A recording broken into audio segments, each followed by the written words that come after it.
Hello future doctors, I am Dr. Shoham Mukherjee and welcome back to my channel. Are you short on time but big on ambition? You are in the right place. Yes, you have read it right. Biochemistry in just 7 pages. Welcome to the ultra rapid revision where we will crush the entire biochemistry in just 7 high yield pages, tailor made for FMGE and NEET PG aspirants. No fluff, no distractions, just pure exam oriented content, lightning fast recall, and the top MCQ hotspots that matter the most. So grab your note, get focused, and let's make biochem your strongest subject in just a few minutes.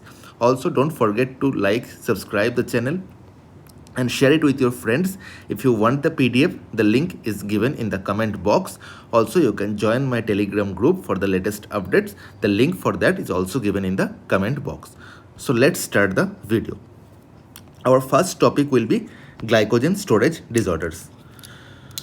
So if there is any MCQ on glycogen storage disorder, how will you attempt that? First, we have to look if any muscles are affected.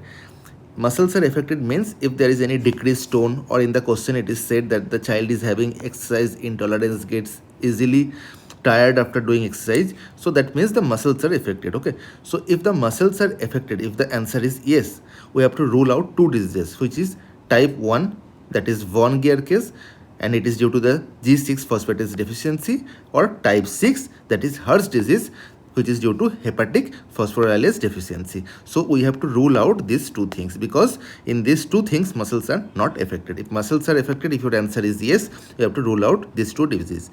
Then we have to look if glycogen has abnormal structure. If glycogen has abnormal structure, the answer is yes, then it may be type 3, which is Cory's disease. Here, debranching enzyme deficiency is present and limit destring-like glycogen is present. Or it may be type 4, which is also known as Anderson disease. Here, instead of debranching deficiency, here the enzyme deficiency is branching enzyme deficiency, and amylopectin like glycogen is present. So after C for Cory's, after C the enzyme deficient is D, okay, debranching enzyme, and Anderson, here it is A, so after A the enzyme deficiency will be branching enzyme. Now again, glycogen has abnormal structure. If your answer is no, it may be McArdle's disease, which is due to the deficiency of muscle phosphorylase. Here you will notice myoglobinuria. So in the clinical features in the question, it may be given myoglobinuria, which will indicate muscle phosphorylase deficiency, and it may be McArdle's disease. And type 7 is TORI. Here phosphokinase K1 deficiency in both the muscle and RBC. Also it will be mentioned that hemolysis will be present. In the question it may be given that there is increased reticulocyte count. This may indicate hemolysis present. So it is type 7 TORIs.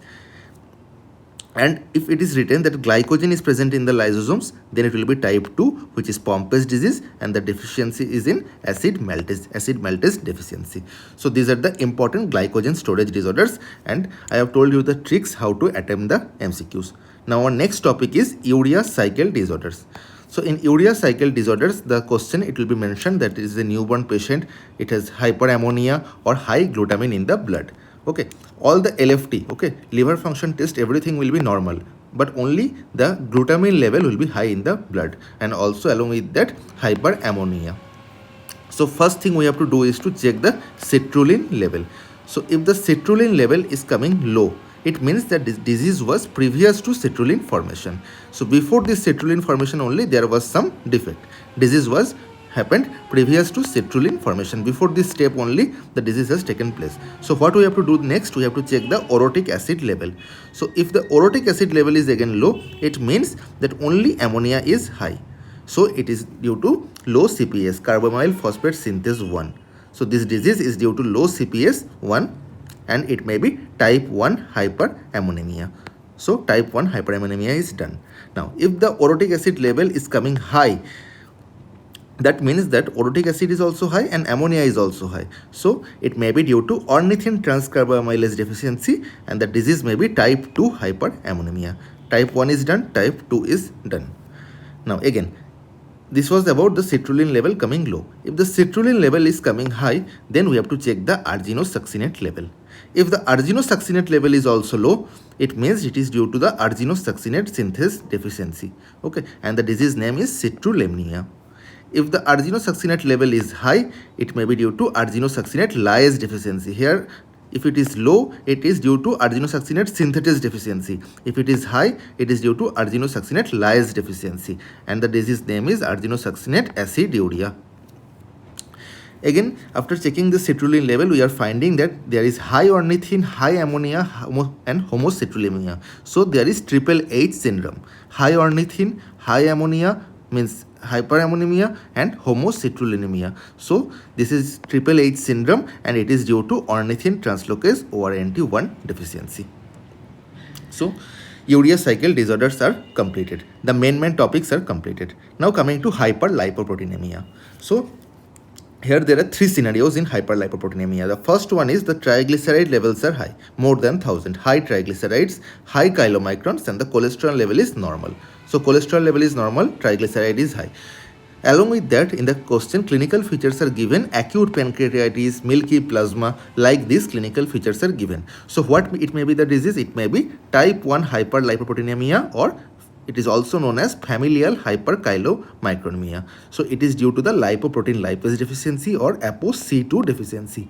Lipoprotein lipase deficiency and ApoC2 deficiency. You just only have to remember the disease names, the deficiency, which enzyme deficiency, what are the clinical features, and how will you consider it. What will be the tricks to identify in the specific things to look for that in that question. Now the second scenario is the cholesterol is more than 400. So here is high cholesterol. Here there was normal cholesterol. Here it is high cholesterol, high LDL, and triglyceride is not high. Triglyceride is normal. The clinical features are given that there is a family history of CVD. Maybe the father has died of heart defects.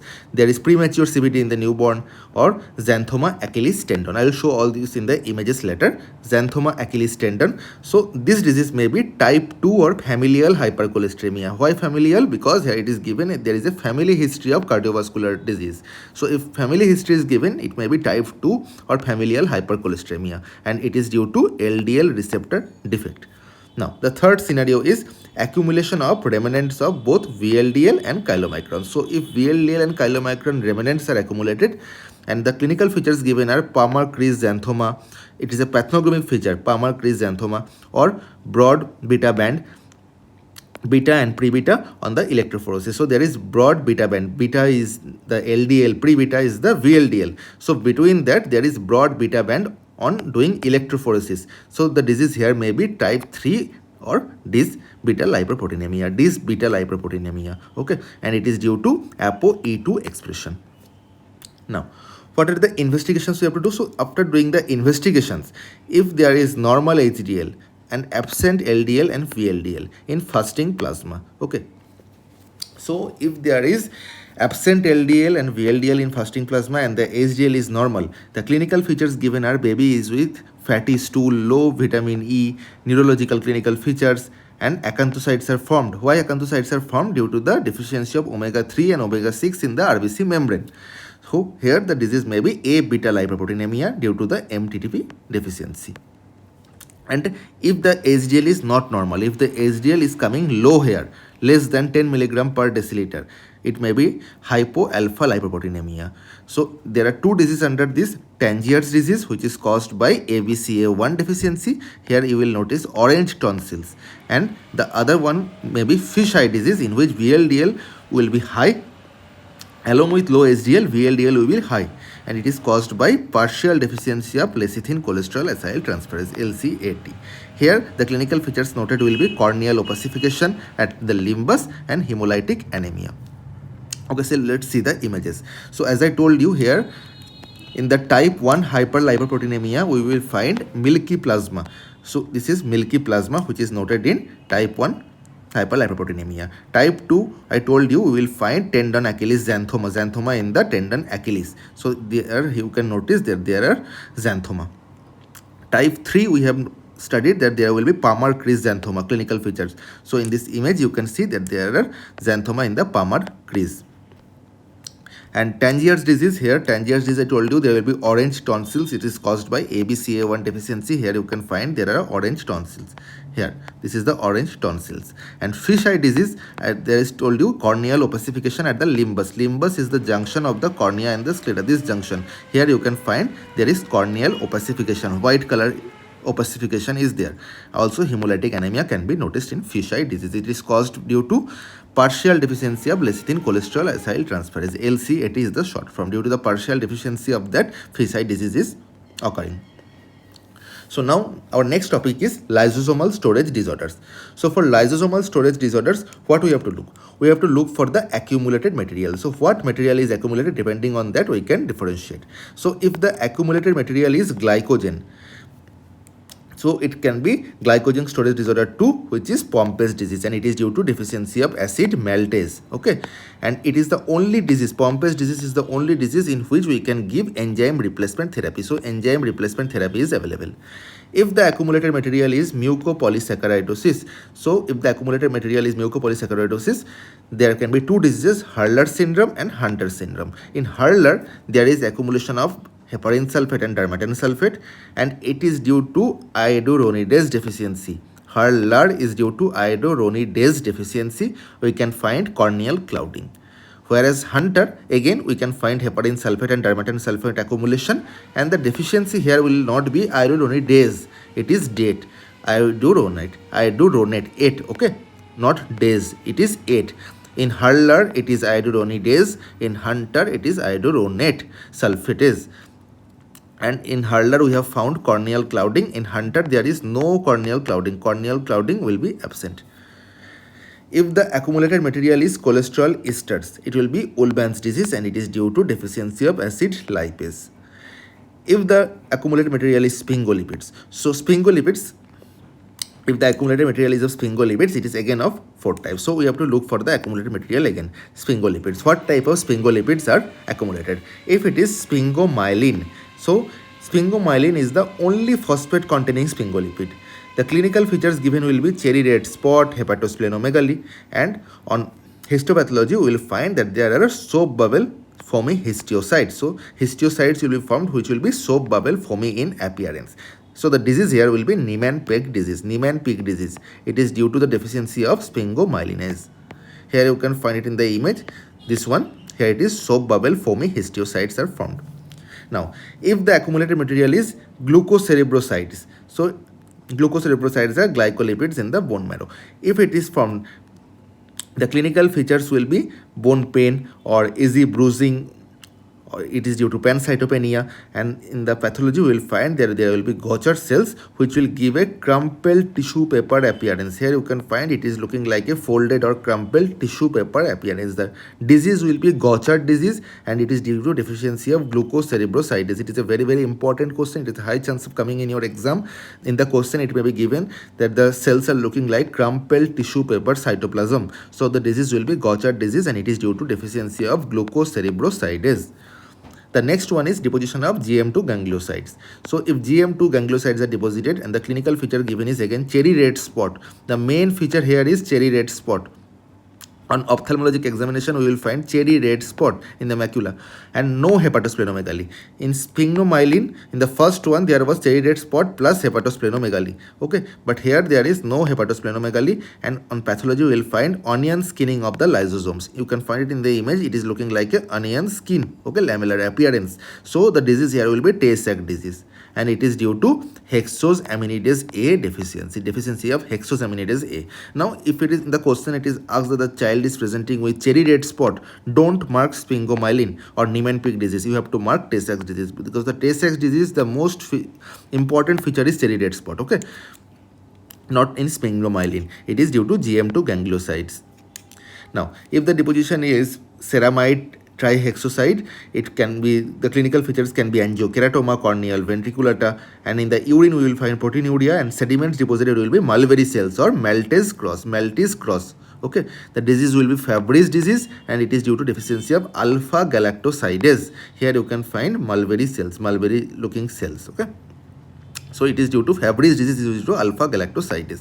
So clinical features, if you don't remember also, it is okay, but still Tay-Sachs disease, cherry red spot, you have to remember. All the enzymes you have to remember. What deficiency is causing the disease? Fabry's disease is due to alpha galactosidase, Tay-Sachs due to hexosaminidase A, Gaucher due to glucocerebrosidase, Niemann-Pick due to sphingomyelinase. All these you have to remember. But Gaucher's disease and Tay-Sachs disease are very, very important. Cherry red spot, and in Gaucher's disease, tissue paper crumpled appearance. So our next topic is fatty acid oxidation defect. So here, if it is given that the child with non-ketotic hypoglycemia means there is less glucose hypoglycemic but ketone bodies are not formed. Okay, non-ketotic hypoglycemia plus dicarboxylic aciduria. If these two hints are given in the question, it will be beta oxidation defect. Okay, it is due to MCAD deficiency, beta oxidation defect. Beta oxidation happens during fasting state. Why it is like, what is the importance? It provides ATP for all the metabolic activities for the gluconeogenesis during fasting. So if there is a defect in beta oxidation, gluconeogenesis will not be happening. If gluconeogenesis is not happening, what will happen? There will be hypoglycemia. So non-ketotic hypoglycemia, the only place where hypoglycemia is not associated with ketone bodies is this one.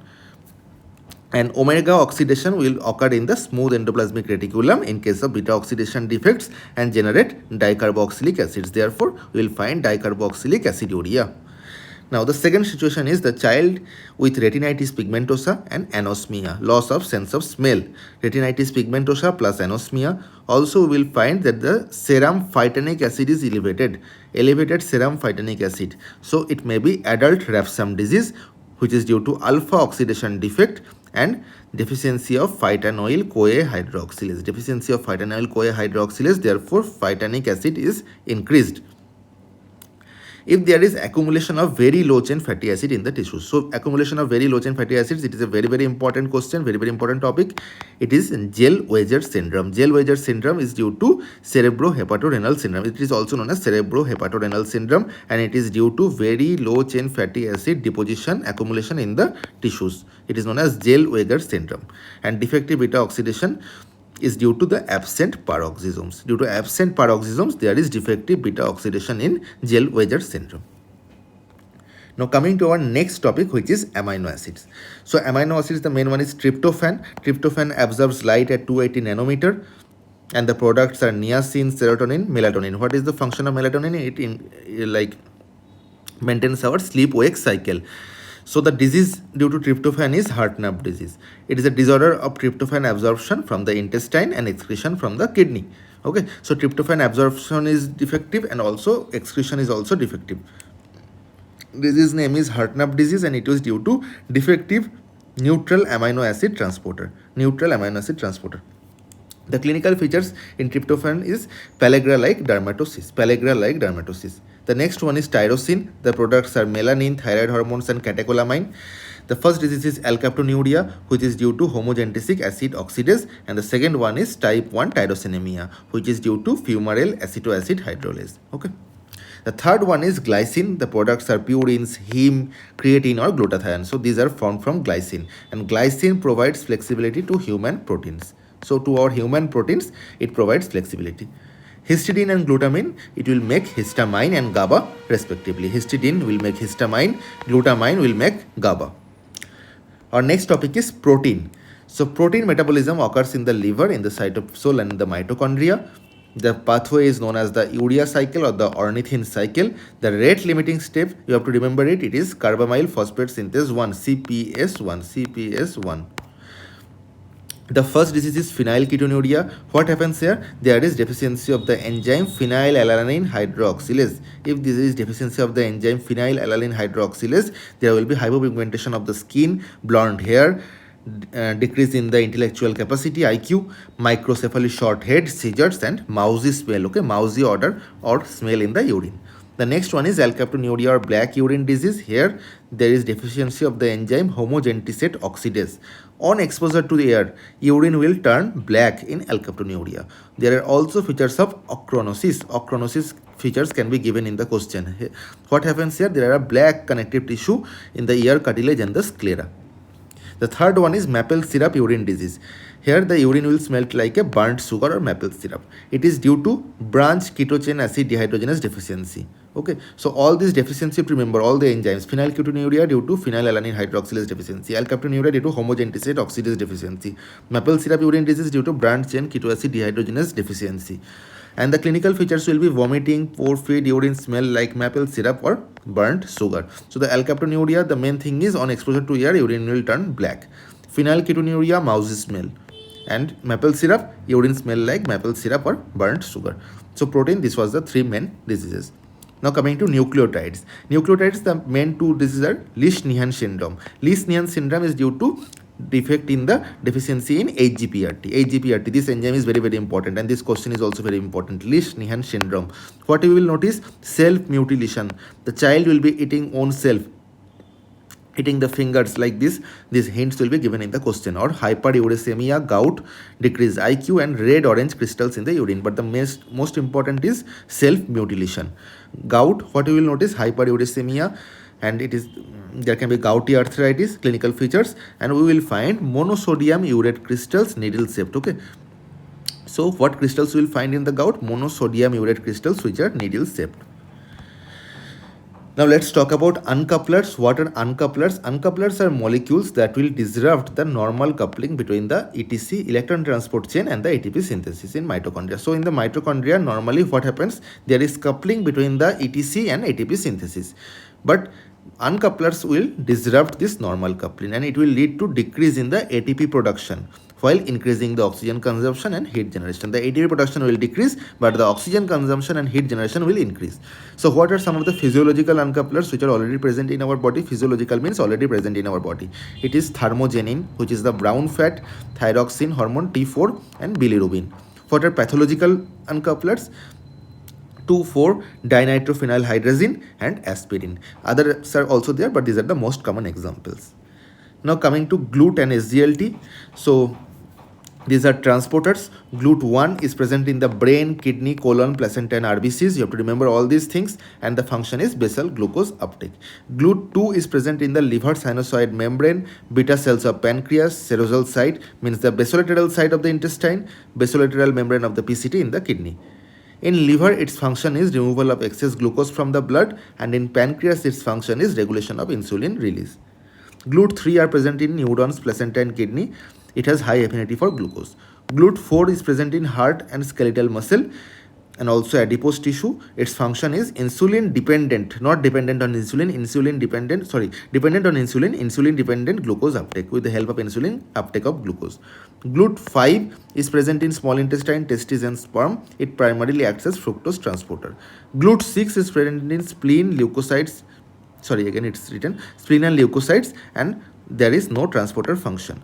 GLUT7, liver and endoplasmic reticulum, and it is glucose transporter in the endoplasmic reticulum. So all the GLUT 1, 2, 3, 4, 5, 6, 7, everything is done. You have to remember the sites where they are present and the function.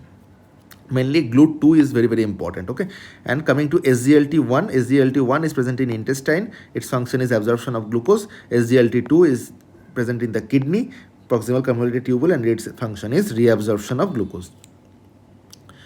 Now let's look at the electron transport chain. There are 5 complexes. Okay, so the enzymes you have to remember: complex 1 NADH dehydrogenase, complex 2 succinate dehydrogenase, complex 3 ubiquinol cytochrome C oxidoreductase, complex 4 cytochrome C oxidase, and complex 5 ATP synthase. What are the inhibitors of these complexes? For complex 1, the inhibitor is barbiturates like phenobarbital. Complex 2, the inhibitor is malonate. Complex 3, the inhibitor is BAL and antimycin. Complex 4, the inhibitor is carbon monoxide, cyanide, H2S. Complex 5, the inhibitor is oligomycin. So you have to remember all these inhibitors and the enzymes. Only these things you have to remember in electron transport chain. Now these are the 2 graphs. These are known as the enzyme inhibitors, competitive inhibition and non-competitive inhibition. These 2 graphs are very, very important, and they may come in the exam. They are known as Line-Weaver-Burke graph. Okay, Line-Weaver-Burke graph or double reciprocal graph. Now what is happening in competitive inhibition? So this is the blue line is the normal one, and after giving inhibitors, after adding inhibitors, you can find that this is the red line coming in the graph. So in competitive inhibition, the Km is increasing. Why the Km is increasing? You can find that this side is a negative one, and this side, as it goes this side, it is becoming positive. It is marked as positive. So blue line was in the negative side, while the red line is coming more to the positive side. So Km is going to the positive, so there is increase in Km. Km is increasing, and Vmax is remaining the same. Vmax is remaining the same because there's the same point of intersection.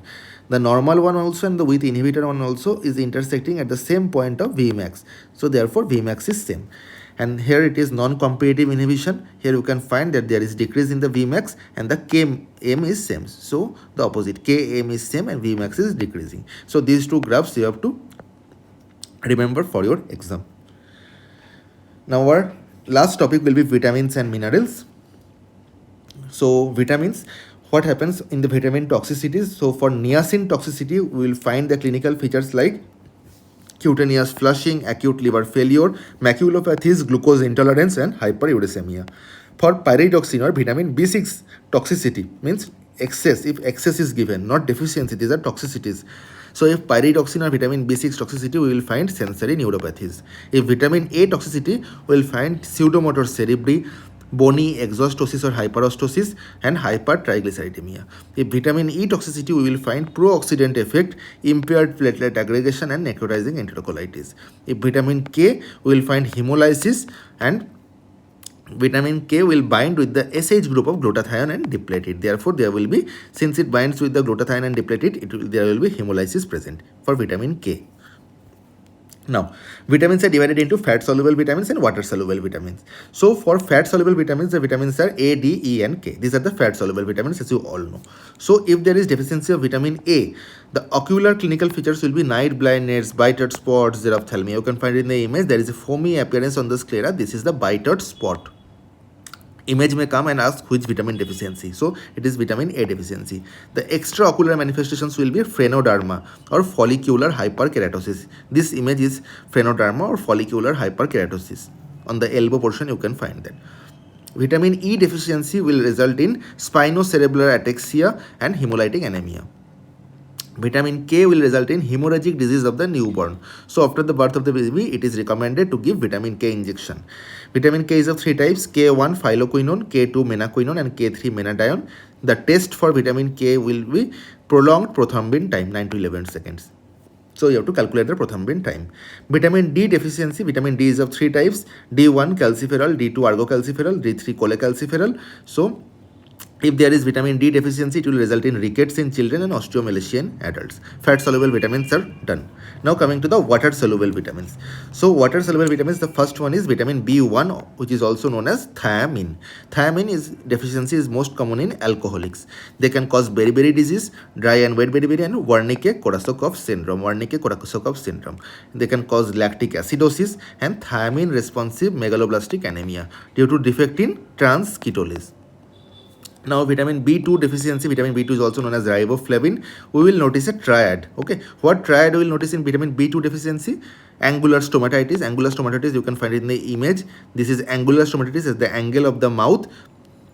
There is inflammation. Angular stomatitis. Glossitis means inflammation of the tongue, and corneal neovascularization, formation of new vessels in the cornea. This image. So angular stomatitis, glossitis, and corneal neovascularization. Also, we will find magenta tongue, magenta colored tongue we will notice, and seborrheic dermatitis. What test you have to do for vitamin B2 riboflavin? Glutathione reductase test. Vitamin B3 niacin. So here we will find pellagra is the most important. Questions may come. What are the symptoms? 3Ds, okay, 3D. Or specifically you can say 4D. What are the 4Ds? Diarrhea, dementia, dermatitis, and death, ultimately death of the patient. So 4Ds, and it is common with corn diet, who are staple corn diet, and sorghum or jowar. Okay, dermatitis, Castle necklace is the most specific. Here you will find in the image, this is the Castle's necklace. So this image may come and it may be asked which vitamin deficiency. It is pellagra due to vitamin B3 niacin deficiency. Vitamin B5 pantothenate. So we will find burning feet syndrome, neurological features like burning feet syndrome, dermatitis, and alopecia. Vitamin B6 or pyridoxine. The other name is pyridoxine.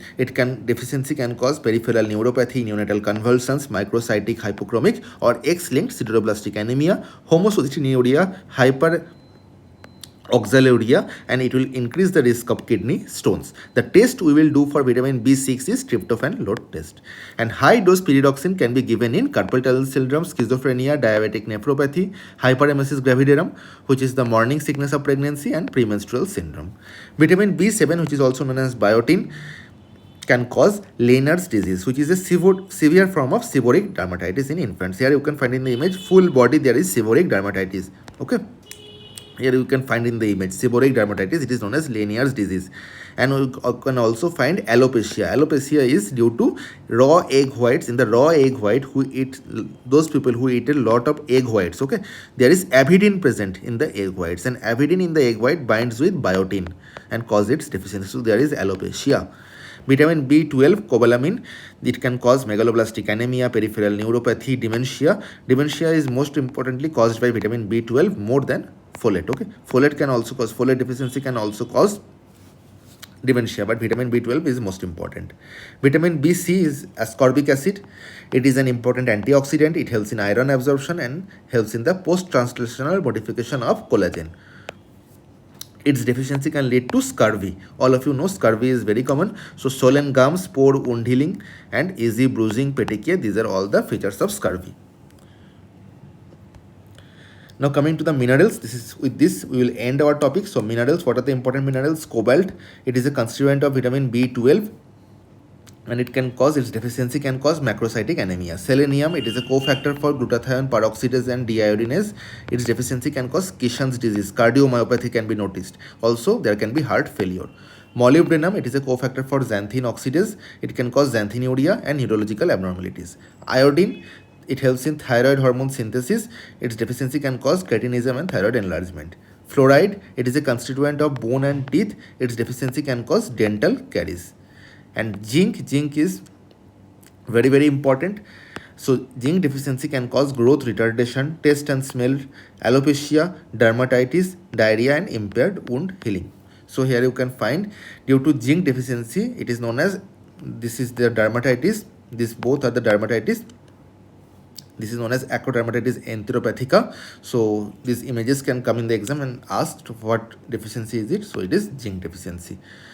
So with this, we end our biochemistry high yield rapid revision in just 7 pages. If you want the PDF, the link for that will be given in the comment box. Also, you can join my Telegram group where I will post daily custom modules, so you can practice 100 questions daily for each subject, and some important topics. Also, you can get the latest updates regarding the upcoming rapid revision.